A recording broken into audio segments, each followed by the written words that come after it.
जैसे देखिए बात बच्चों, ये है एक बड़ी जबरदस्त योजना, दूध और पशुपालन की एक योजना है ना। उत्तर प्रदेश में दूध और पशुपालन की योजना के बारे में हम लोग बात कर रहे हैं। तो क्या है इसके बारे में जानिएगा। देखिए, पीसीडीएफ मतलब प्रादेशिक कोऑपरेटिव डेयरी फेडरेशन इसका फुल फॉर्म है। आप लोग देखेंगे प्रादेशिक कोऑपरेटिव डेयरी फेडरेशन के द्वारा साथियों ये कुछ योजनाएं चलाई गई हैं। इसकी स्थापना कब होती है? 1962 में। दुग्ध सहकारी साथियों सहकारिता का शीर्ष निकाय है, ये भी आप लोग याद रखिएगा। इसमें सबसे इंपॉर्टेंट जो है वो है साथियों नंद बाबा दुग्ध मिशन।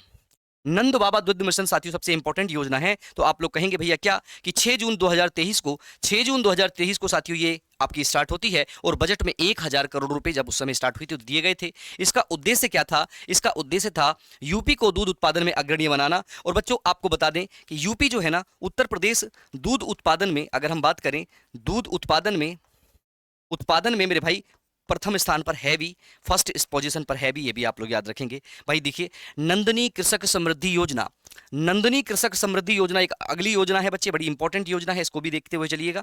छोटी छोटी चीजों में आप लोग देखते चलेंगे।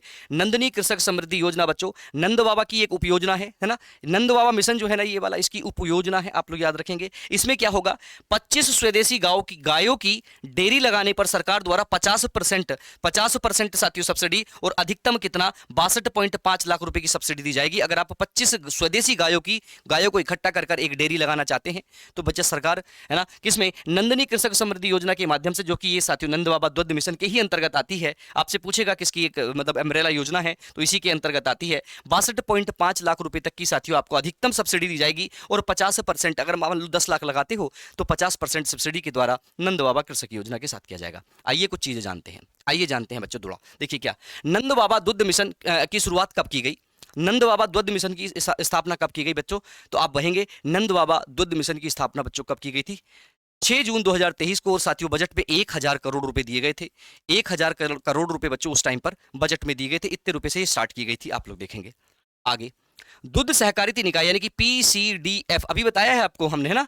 आप अभी बताया है जस्टिस को, इसकी फुल फॉर्म भी मैंने अभी आपको बताई है ना। प्रादेशिक कोऑपरेटिव, है ना, प्रादेशिक कोऑपरेटिव डेयरी फेडरेशन। प्रादेशिक कोऑपरेटिव डेयरी फेडरेशन की स्थापना मेरे भाई आप लोग कहेंगे कब हुई है? तो कहेंगे 1962 में। भैया आपने बताया है 1962 इसका है। तो एक जो योजना है उस योजना से 2-3 क्वेश्चंस आपके पूछेंगे तो आप उसको लगा लेंगे। आइए अगला देखते हैं। अगला देखते हैं भाई, किसान सशक्तिकरण योजना। किसानों की सशक्तिकरण की योजना मेरे भाई आप लोगों के लिए बड़ी इंपॉर्टेंट है, आप लोग इसका बताइएगा।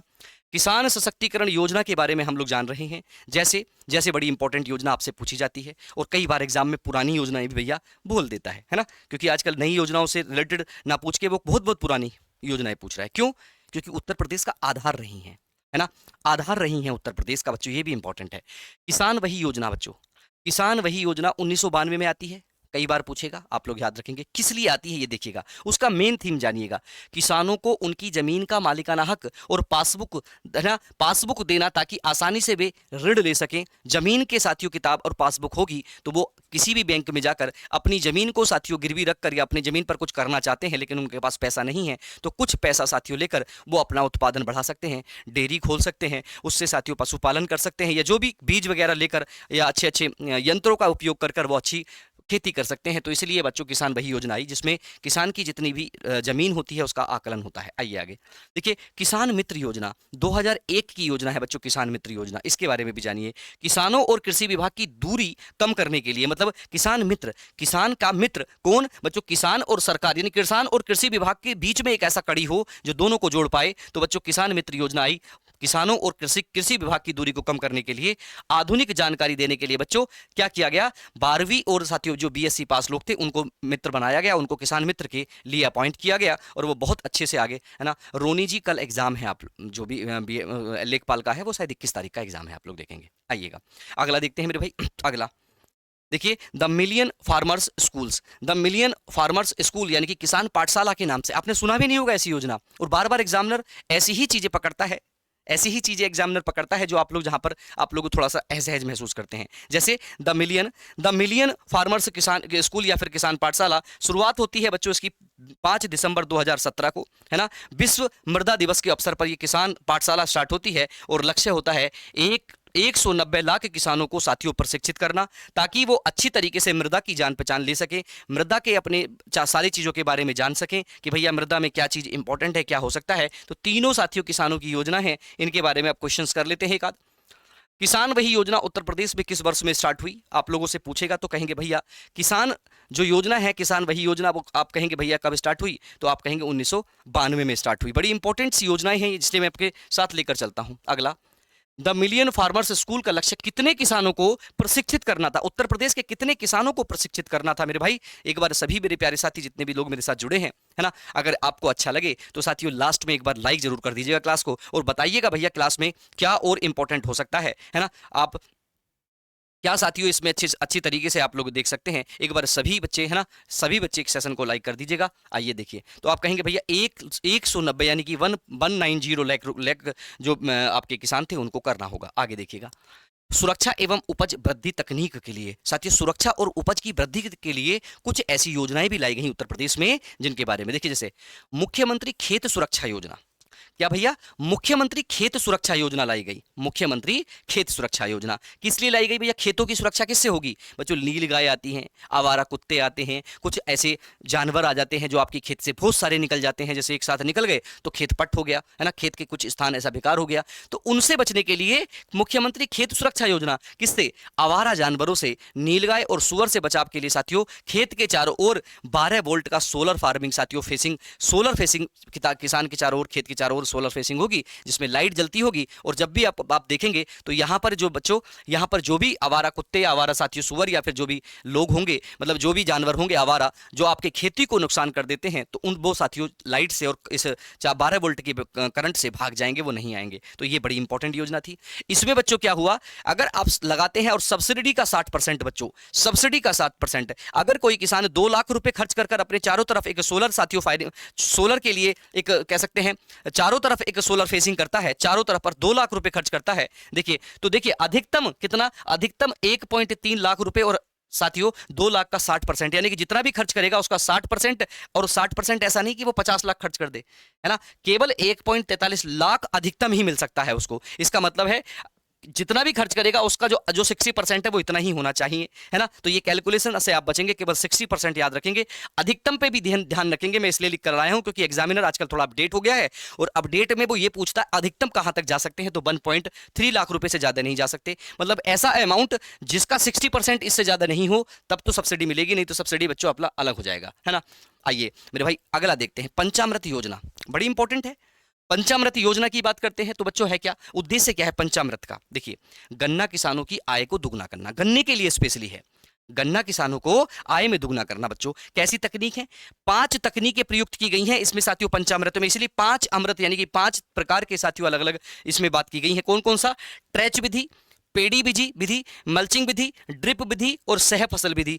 आप लोग सोचेंगे बच्चों, आप लोग सोचेंगे कि भैया इन सब के मतलब बता दो, तो मतलब आपको किसान के सिस्टम में जाना। देखिए ट्रेंच विधि, ये भी साथियों एक गन्ना उत्पादन करने की विधि है। पेड़ी मतलब जब आप लोग पहली बार काटते हो या पहली बार की दूसरी बार को एक पेड़ी बोलते हैं, एक दुपेड़ी बोलते हैं ना, नोलक बोलते हैं, ये सब विधियां हैं कि आप एक बार गन्ने को काट लेते हैं, अगली बार उसको नहीं उगाते हैं, अगली बार ऐसे ही काटते हैं तो पेड़ी हो जाती है, ऐसे तिपेड़ी हो जाती है, ऐसे करके विधियां हैं। तो 5 विधियों के द्वारा ड्रिप सिंचाई, मतलब केवल और केवल खेत में पानी का वेस्टेज ना करके जहां पर गन्ना लगा है, जहां पर पौधा लगा है, उसकी पत्ती और साथियों उसकी जड़ में ही पानी दिया जाए, उसको ड्रिप इरिगेशन या सिंचाई बोलते हैं। सह फसल, एक फसल के साथ दूसरी फसल भी आपको लगानी होगी, अगर लगाएंगे तो। ये पंचामृत योजना किसानों की, है ना, दुगना करने के लिए योजना थी। आइएगा देखिए, खेत सुरक्षा योजना के तहत सोलर फेसिंग पर अधिकतम कितनी सब्सिडी दी जा सकती है मेरे भाई? देखिएगा ऐसे ही सवाल आपसे बनेंगे, क्योंकि अब वो जमाना गया मेरे भाई, जब आपसे बिल्कुल एकदम आसान क्वेश्चन पूछ लिए जाते थे। आज के जमाने में थोड़ा आगे तो कहेंगे 60%, या बच्चों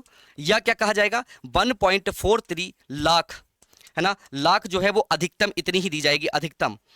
अधिकतम की भी बता देता हूं आपको, जो राशि है उसका भी ध्यान रखेंगे। अधिकतम इतनी दी जाएगी और 60% दी जाएगी, किसके लिए बच्चों? खेत फेसिंग के लिए। आइए आगे, पंचामृत योजना की टेक्निक मुख्य रूप से किस फसल से जुड़ी हुई है?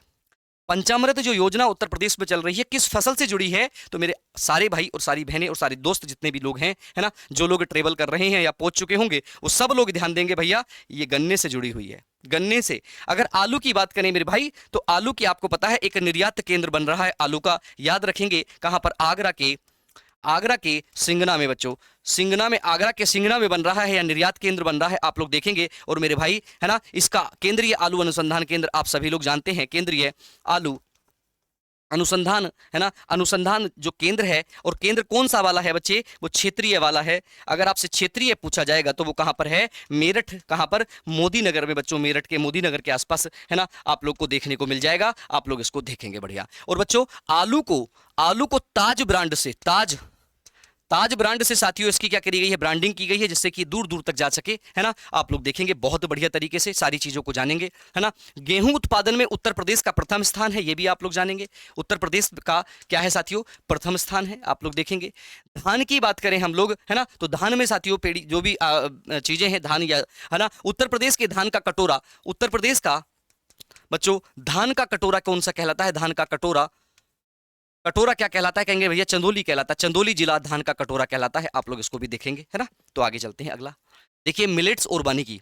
मिलेट्स और वानिकी से कुछ योजनाएं, हमें दो दो तीन तीन इंपॉर्टेंट योजना आपको भेज रहा हूं, जो आप लोगों से साथियों आपकी नजरों से अनभिज्ञ रह जाती हैं और आप लोग नहीं पढ़ पाते हैं, है ना। तो आप लोग इन योजनाओं को भी बड़े अच्छे तरीके से पढ़िएगा। देखिए कैसे, यूपी मिलेट्स साथियों, या बाजरा पुनरुद्धार कार्यक्रम, यूपी मिलेट्स की बात चल रही है। देखिए कैसे होता है, कब आता है ये साथियों, ये कब से स्टार्ट होता है, बाजरा मिलेट्स में स्पेशली बाजरा 2023 से 27 तक 4 वर्षों के लिए प्रोग्राम शुरू किया गया यूपी मिलेट्स के मामले में। क्या है भैया, प्रसंस्करण यूनिट लगाने पर 50% की सब्सिडी। सरकार कितना सब्सिडी दे रही है भैया, स्वरोजगार करने के लिए सरकार सोचती है कि प्रत्येक बच्चा स्वरोजगार करे। कैसे, अगर आप बच्चों, है ना, अगर आप मिलेट्स यानी कि बाजरे के उत्पादन में बढ़ोतरी देंगे, बाजरे के साथियों, बाजरे के उत्पादन के लिए, बाजरे को रखने के लिए प्रसंस्करण लगाएंगे, प्रसंस्करण मतलब होता है जो स्टोरेज होता है, कोल्ड स्टोरेज होता है, उसको लगाएंगे तो आपको 50% की सब्सिडी गवर्नमेंट के द्वारा दी जाएगी, है ना। देखिएगा ये दे रखा है नोट। यूएनओ ने 2023 को अंतरराष्ट्रीय मिलेट वर्ष घोषित किया। इंपॉर्टेंट है बच्चे, कई बार सवाल में पूछा है और पूछ भी सकता है कि भैया यूएनओ ने अंतरराष्ट्रीय मिलेट घोषित किस वर्ष को किया था, आपसे पूछेगा तो आप लोग बता देंगे। बहुत बढ़िया। आइए दूसरी योजना, बस इतनी ही पढ़नी है। ऐसा तो बहुत सारी इसमें योजना आप देखेंगे 3-4 पेज की हैं, लेकिन नहीं, इंपॉर्टेंट, बस आपके परीक्षा के बिहाफ पे जितनी इंपॉर्टेंट है वो। आइए देखिए आगे, मुख्यमंत्री कृषक, है ना, मुख्यमंत्री कृषक क्या है, वृक्ष धन योजना, मुख्यमंत्री कृषक वृक्ष धन योजना, ऐसी योजना जो साथियों हम लोग कभी कभी पढ़ते हैं, एग्जाम में पूछी जाती है। देखिए कृषि वानिकी को बढ़ावा देने के लिए, कृषि वानिकी को बढ़ावा देने के लिए है खेत की मेड़ पर पौधे लगाना और 3 वर्ष तक जीवित रखने पर प्रति पौधा 300 रुपए की सब्सिडी। बताइए कौन सी सरकार दे सकती है, इतना इंपॉर्टेंट है बच्चों, कौन सा है। कृषि के साथ साथ आप वानिकी को बढ़ा रहे हो, एग्रीकल्चर को बढ़ा रहे हो, एग्रीकल्चर के साथ साथ आप फॉरेस्ट को बढ़ा रहे हो, फॉरेस्ट्री को बढ़ा रहे हो।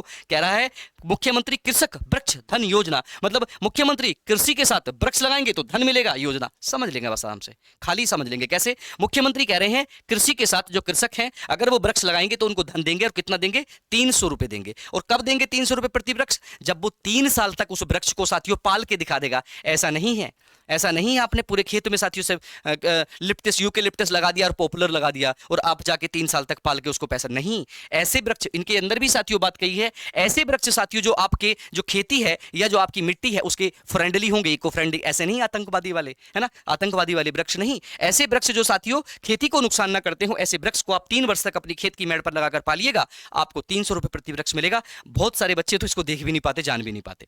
आइएगा आगे देखते हैं, यूपी मिलेट्स पुनरुद्धार कार्यक्रम किस वर्ष की अवधि में शुरू किया गया। यूपी मिलेट्स बच्चों, यूपी मिलेट्स किस कब करा गया स्टार्ट, है ना। वैसे तो बच्चों 2023 से 27 तक।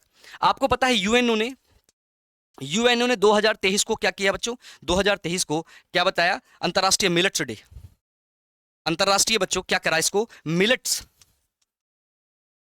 साथियों, मिलेट्स डे घोषित किया। आप लोग ध्यान रखेंगे इसको, जबरदस्त तरीके से आगे बढ़ेंगे भैया। कृषक वृक्ष धन योजना डिकोड करना आपको आ गया। देखिए एग्जाम आपसे कुछ नहीं मांगता, एग्जाम आपसे मांगता है कंसिस्टेंसी, मतलब लगातार पढ़ना, थोड़ा थोड़ा चाहे ज्यादा ज्यादा लगातार पढ़ना। एग्जाम आपसे मांगता है एकाग्रता, मतलब एक ही चैनल, मैं चैनल का मतलब यूट्यूब नहीं, एक ही चैनल, एक ही सोर्स को लगातार पढ़ना, वही आपके एग्जाम की सफलता की कुंजी बनेगा। आप 5 मिनट यहां देखते हैं, 5 मिनट वहां देखते हैं, 5 मिनट वहां देखते हैं, 5 मिनट यहां देखते हैं, रात को कहीं और, सुबह को कहीं और, दोपहर में किताब, तो साथियों आप लोग डाइवर्सिफाई हैं, है ना। सोर्स जितने आप लोग यूनिक रखोगे, छोटे रखोगे, आप उतना पास कर एग्जाम के पास जाओगे। कितने रुपए बच्चों, 3 वर्ष तक, अगर 3 वर्ष तक अपने, है ना, खेत की मेड़ पर, खेत की जो मेड़ होती है, मतलब डोल जो होती है मेड़ पर, अगर प्रति वृक्ष कितने रुपए दिए जाएंगे भाई, कमेंट बॉक्स में बताइएगा कितने दिए जाएंगे प्रति वृक्ष। तो कहेंगे 300 रुपए दिए जाएंगे प्रति वृक्ष, 300 रुपए देने की बात करी है गवर्नमेंट ने मुख्यमंत्री कृषक वृक्ष योजना में। आइएगा आगे बच्चे, आइएगा, कुछ ऐसी फसलें हैं, कुछ ऐसी साथियों चीजें हैं जिसके बारे में आप लोगों को थोड़ा सा पता होना चाहिए, है ना, क्योंकि ये जो ऋतु है यहाँ से भी सवाल आप लोगों से डायरेक्ट बनता है और बच्चे बड़े परेशान हो जाते हैं, बच्चे बड़े परेशान हो जाते हैं। हमको पता है होते हैं, देखिए कैसे रबी की फसल में बच्चे घूम जाते हैं, है ना, कि रबी की फसल कब होती है भैया, ये रबी खरीफ और जायद हमारे दिमाग में परेशान कर देती है।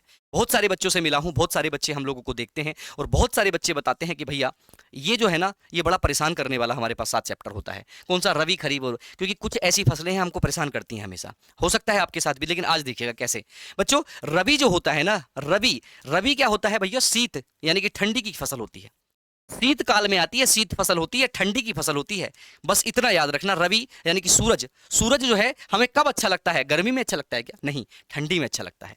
तो आप लोग देखिएगा, हम लगभग 80% लोग जो है ना किसान परिवार से जुड़े होंगे, तो 80% लोग किसान परिवार से जुड़े होंगे तो उनको पता होगा कि ठंडी में कौन सी फसल लगती है। आ जाइएगा, अक्टूबर और दिसंबर में लगती है, शीत ऋतु में लगने वाली फसल है। तो गेहूं आता है बच्चे, जौ आता है, चना आता है, मटर दबादब हम खिचड़ी बना के खाते हैं पीली वाली, या फिर ताहिरी बना के खाते हैं, सरसों हरी पीली पीली दिखाई देती है, आलू के साथियों हम लोग पराठे सुबह सुबह बड़े जबरदस्त खाते हैं, मूली के पराठे भी खाते हैं हालांकि, लेकिन आलू के ज्यादा खाते हैं।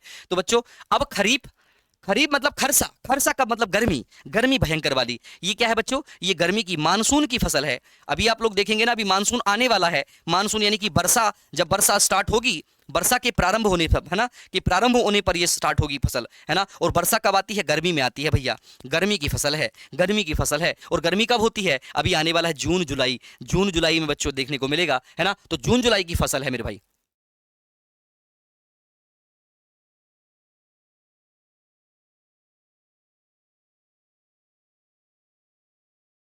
आइएगा देखिएगा भैया, जून जुलाई में कौन सी होती है भैया, धान अभी उगाए जाएंगे, मक्का उगाई जाएगी, ज्वार उगाया जाएगा, बाजरा उगाया जाएगा, गन्ना उगाया जाएगा, कपास उगाई जाएगी। तो ये खरीफ की यानी कि गर्मी में उगाने वाली है, जिनको ज्यादा पानी की जरूरत पड़ेगी।